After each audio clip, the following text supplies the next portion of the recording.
Azana tortlarını hər zaman çox sevmişəm və Lamiyə xanımın səhifəsində Mars tortunun hazırlanmasını gördükdən sonra mən də hazırlamaq qərarına gəldim. Otaq temperaturunda olan yumurtaların ağlarını sarısından ayırıb həm ağın, həm sarının üzərinə şəkər tozu əlavə edirəm və ağarıb artana qədər qarışdırıram.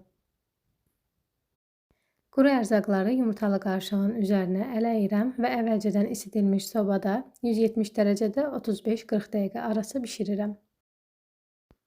Keksi sobadan çıxardıb tam soyutduqdan sonra qəlibdən çıxardıram və hissələrə ayırıram. Tortun arası və üzəri üçün karamel sosu hazırlayıram. 2 stəkan şəkər tozunu tavaya əlavə edib vamodda şəkər tozu tam əriyənə qədər gözlədirəm. Başqa bir qaba isə süd və kərə yağı əlavə edib onu da qaynar edirəm.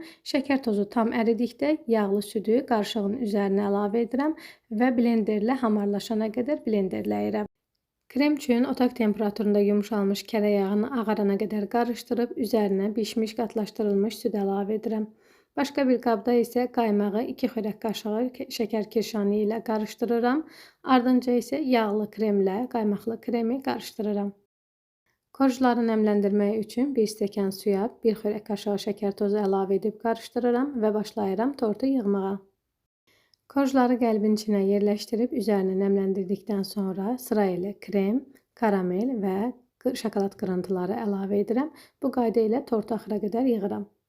Tortu yığıb üzərini və kənarlarını hamarladıqdan sonra tortun kənarları üçün şəkər kirşanı və kakaonu qarışdırıram.